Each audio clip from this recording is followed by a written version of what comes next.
and 23 of 34, no interceptions, no turnovers, and of course, can't finish a defensive performance without Whit Weeks being all over the field, 10 tackles, 1 sack, 1 interception, and leads the SEC in tackles. So some great individual performances, but as a team, offense, defense, and special teams, I think what we did well was we prepared very well, and then we took that preparation relative to how we thought about the way we needed to play. And that was with a physicality, with extra effort, and being really aggressive.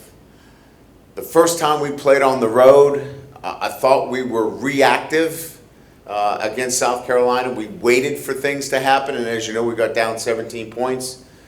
This game, we didn't wait around, and that's how we need to play this coming weekend against an outstanding A&M team, a team that we'll get a chance to play on national television, a 4-0 team, and going to College Station is certainly a challenge. Mike Elko is doing a great job with this football team. In his first year, they've won 6 straights, very similar to what our team has been doing. We lose the opener. They lost their opener and have played better and better each and every week. They're running the ball very well, over 200 yards rushing a game. But they're very balanced on offense. They throw it very well. I think Connor Wegman is a really good quarterback. He is deceptive in terms of his speed, and he's got very good weapons. Moss at the running back position, obviously from Walker, Louisiana, leads the SEC in rushing per game at 96 yards. And then he's got a bevy of receivers led by Thomas, who's a 6'6" wide receiver. I think he's got a very good offensive line. Basantis is really a physical presence inside for them. I think they're athletic. They work well together. And I think it's a really well-conceived offense, very balanced. And defensively, obviously, with Coach Elko's background, coaching defense, this is going to be a fundamentally sound defense. They take the football away. I think they're second in the SEC in takeaways. They've got an outstanding front. It reminds me in a lot of ways of Ole Miss's front, big, physical. They've got a couple of transfers that really changed the complexion. Nick Scorton from Purdue is a big physical defensive end. You still have Stewart, who's been there, athletic. Just a really well-conceived group. Linebackers are athletic, can run. It's led by York as the middle linebacker, smart, savvy guy. He's the green dot. Does a really good job back there. We looked at Will Lee in the portal, transfer from Kansas State, physical, really smart corner. Again, a really good, well-constructed, fundamentally sound defense that is going to make you earn everything. Don't give up big plays. They play the way you would expect them to play. So, great challenge going to College Station. We'll have to, again, play our very best, but there's a lot to play for, so we're excited about the challenge. So with that, we'll open up to questions. Hey, Coach, what did you take away from your first year when you went to College Station, that atmosphere, how unique it is, how challenging it is to play in? Yeah, I think we learned a lot about, there are different venues in this league, and they're all difficult, but I think when you go to A&M, a lot like coming to Tiger Stadium, they kind of separate themselves, right? There's a few that are separating themselves from the others. No knock on, South Carolina, no knock on Arkansas. Those are tough environments. But, when you start to separate with maybe Neyland Stadium, going to Alabama, certainly here with A&M and Tiger Stadium, these are different, and you have to prepare and understand that in that environment you have to block out those distractions, because if you don't, they will affect the outcome of certain games. Coach, heading into a game like this, now with 12-team college football playoff, does that affect the way you guys look at a game like this compared to, say, if you had this game in the scenario last season with just a 4-team playoff? No, I don't think so. I think our preparation will be certainly the same. Look, I think the one thing that is so important to point out, and I think you could just look at the teams around college football, everybody's looking for how can they be consistent? How can they be the same team week in and week out? And for us, it's about our preparation and our process and how we can be consistent. It's the consistent application of what we do and how we do it, and then turning that over to performance. So whether it's a 14 playoff, 18, 12 team, that really doesn't come into the equation as much as how we prepare consistently. That will be the focus. Are we going to prepare as well as we did last week? And if we do, then we will perform equal to that. And that's really what we'll focus on this week. Brian, kind of a random question from the last game. Blake drew up that blitz on third down early with I don't even know how to fully describe it, that funky sort of I formation blitz thing. Just what did you make of that, and why was that sort of successful? It seems so exotic. Well, again, it's the little nuances of pressures in those situations are to make it difficult for protection schemes. And, those little tweaks, if you will, to our pressures are things that Blake has carried with him and have been effective.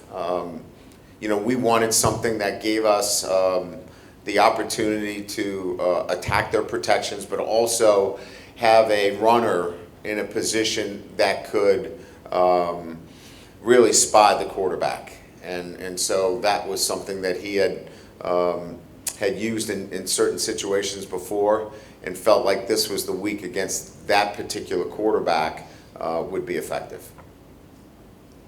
Right, we've seen the grit and resilience that your team has displayed. At the beginning of the year, you talked about the maturity, in year 3 here. The pendulum's going to swing from everybody doubting you to everybody praising you and calling you a college playoff contender. How do you handle that messaging, and does that maturity kind of kick in right now in times like this? Yeah, I think there's been enough players that have been down this road before. We had to go to Alabama and win a football game, and we came up short last year. So they understand that this is a week-to-week thing, right? You win a game and everybody thinks you're great. You lose a game and everybody thinks you're a bum. So our guys stay in the present. They understand how important it is to stay grounded and focused on really what can they control.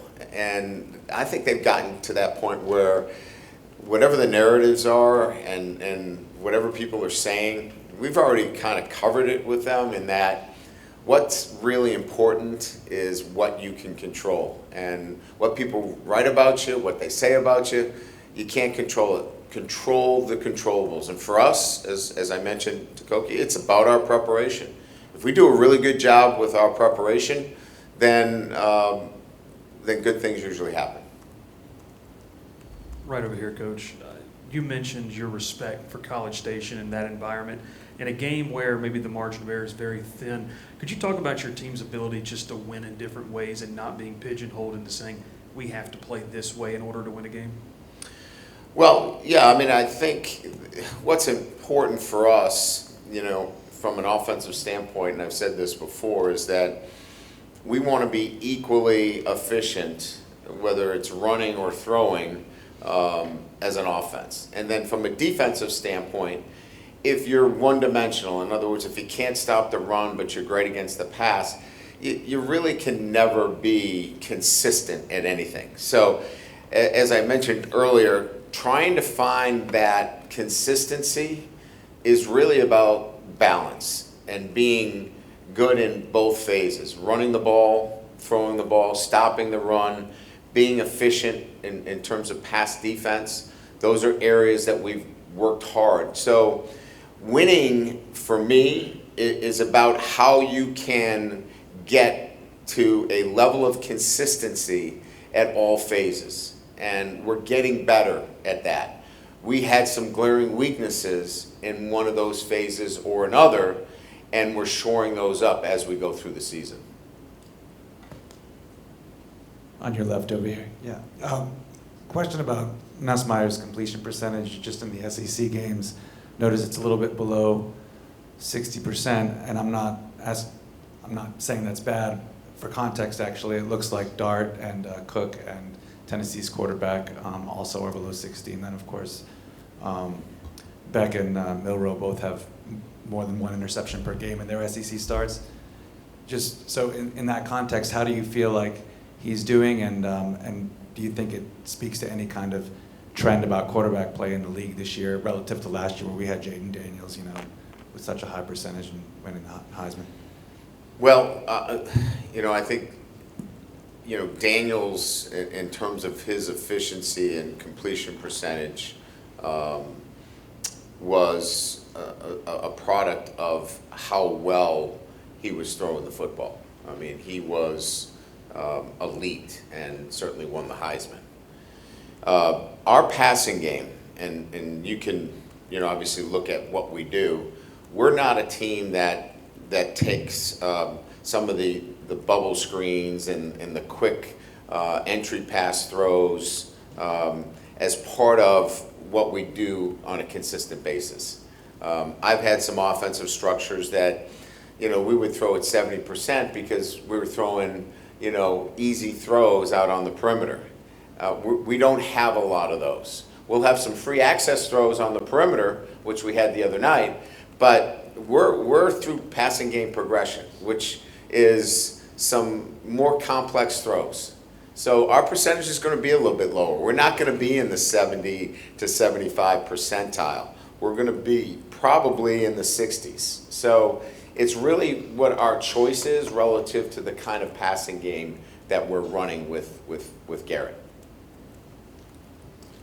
We were talking with Witt weeks after the game, and he just heaped a ton of praise on Blake Baker and kind of his development of the linebacker room in really just one off season. Can you speak to just his ability to relate to those players in that room? And because whether it's Penn or Weeks, and we saw Devon Keys get in there and make some plays. Just talk about maybe the evolution of that linebacker room this year. Yeah, Xavier Atkin obviously playing well for us, and that's. I think we had in total.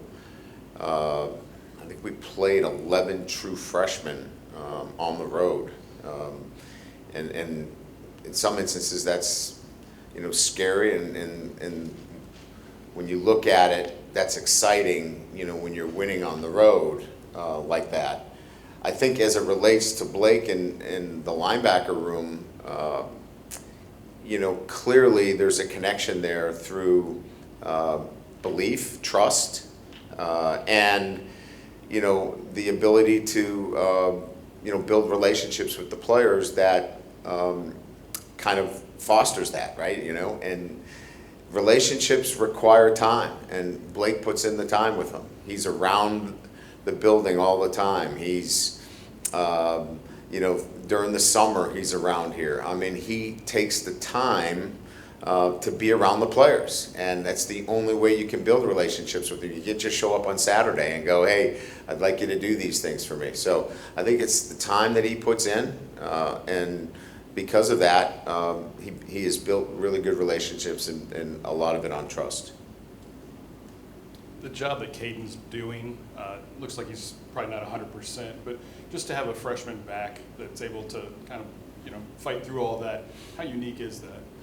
I'm really impressed with a freshman running back that is not playing at 100%, but in there playing with grit and toughness and just the kind of resolve that he has. A lot of guys would not be in the game. He's playing at about 80, 85%, but he's got great vision. He's got toughness. Keeps his legs moving, and again, injuries are hard to deal with at any position, but when you're a running back and you've got an injury and you're still fighting through it, I think it says a lot about the young man, and really proud of him. Just sort of build off that question, was there an aspect to the timing of the running game that you thought was a place where you guys can build on in future weeks? Do you think the timing improved at all in terms of the running backs, the offensive line, all that stuff? Well, I think maybe I did or maybe I didn't. I felt like what was better was the cohesiveness of the tight ends, the wide receivers, the quarterback getting us in the right plays, backs seeing it better. There was a cohesiveness. We were disconnected at one of those junctures at one time or another when we were struggling running the football. It wasn't just the 5 guys up front. It was something else that was going on. Maybe it was an offensive lineman one time, and then the next we didn't push crack with a receiver, or the other time we didn't get an upcut with an outside zone play, or the tight end boxed off the end instead of stretching him. We got the connection of all of those guys in unison this past weekend, because we've been spending so much more time on it in practice. So we'll continue to do that because it's beginning to pay off, and we need that running game for us to continue to have the balance we need on offense. Coach, over here. So I know you've had a great relationship with Mike Elko. He was your defensive coordinator at Notre Dame, and just hiring him in the first place, and what really impressed you about Mike Elko when you made the hire back at Notre Dame, and just talk about your relationship with Mike and what makes this defense so tough to defend. Well, it starts, look, it's like anything else, right? We just talked about Blake Baker, right, and his ability to relate. You know, Mike does a great job with the players. He's demanding, but never demeaning. He has a standard of what he expects, but has always been able to build great relationships with his players. And so when you have that standard, and he's a very bright mind when it comes to defensive and defensive structures. He's got layers to everything relative to how to play defense. You know, he's seen every coverage, knows every defensive front. So you've got a guy that has great experience, and he's done it at you know, a lot of different levels, right? And I've always respected those coaches because that's where I've come from. You know, I started as a Division II head coach. He's worked his way up. And, you know, anytime you can hire an Ivy League grad, you know, that's makes me smarter. So that worked out well for me. Here, Brian, your special teams the last couple of years has gotten better and better. Aaron Burrell is just absolutely automatic as a kickoff guy. Talk about just his development from day one.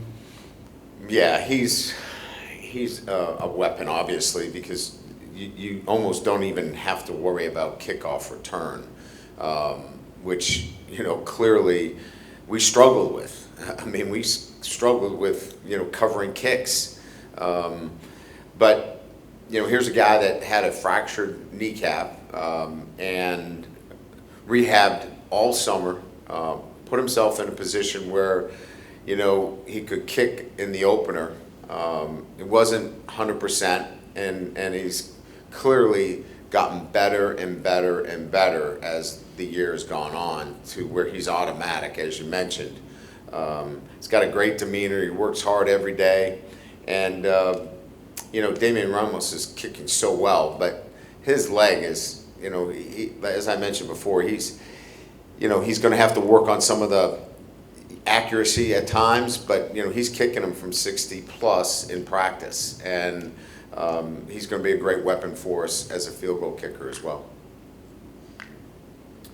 Hey, Coach, I wanted to ask you about Ramos and his progression. His first year, I don't think he had a ton of attempts. No. And he made the one at Florida, but Yep. he didn't have a ton of them. And just his aspect of the way he's, you know, a kicker maybe is not at the top of the list sometimes when you talk about most valuable players.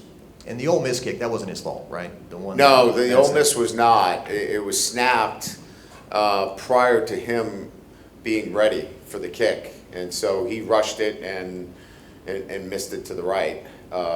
He has his mechanics and his routine is so flawless in terms of what he does. I mean, his ability to repeat his mechanics really separates him. And all day he's working on it. And when we're out at practice, his work ethic, he's with his group every day. He stays locked in for 90 minutes out there just working his routine. And so when it's time to kick, it's push play and go. It's pretty remarkable. Curious, follow up on the passing game comments from earlier. If you could go maybe a little bit deeper on the philosophy there. Is the payoff from maybe completing about around 60% that because you're working through more of a progression, maybe there's bigger plays available downfield? Yeah, I mean, you can see that the distribution of where the ball goes, it's much more difficult to defend because you don't know where the ball's going. It could go to Aaron Anderson, it could go to Lacey, it could go to Mason Taylor, it could go to CJ. We're able to move the ball all over the field, and it makes it much more difficult for you to roll coverages, isolate particular players. And so you need a full field progression. And when you're in a full field progression, there's a little bit more there relative to opportunities. With that, you're not getting some of the cupcake throws that keep the chains moving in some other offenses. So percentages tend to dip a little bit because of that. But we feel like that is a better fit for Garrett in terms of what he does, and it's worked pretty good for our offense. Coach has time for 2 more.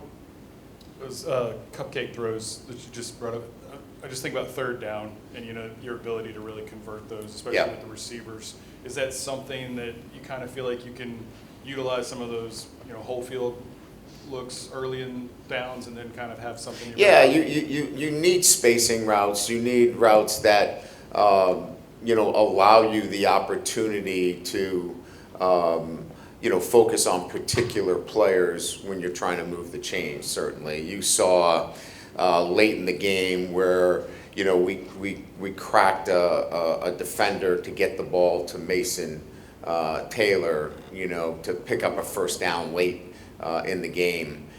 So yeah, absolutely. There are manufactured throws that are higher percentage to keep the chains moving. And then there are, which are high percentage, obviously, because you want to keep the chains moving when they're short 3 to 5 yards. But, first down, second down, P and 10, we're much more in a progression read.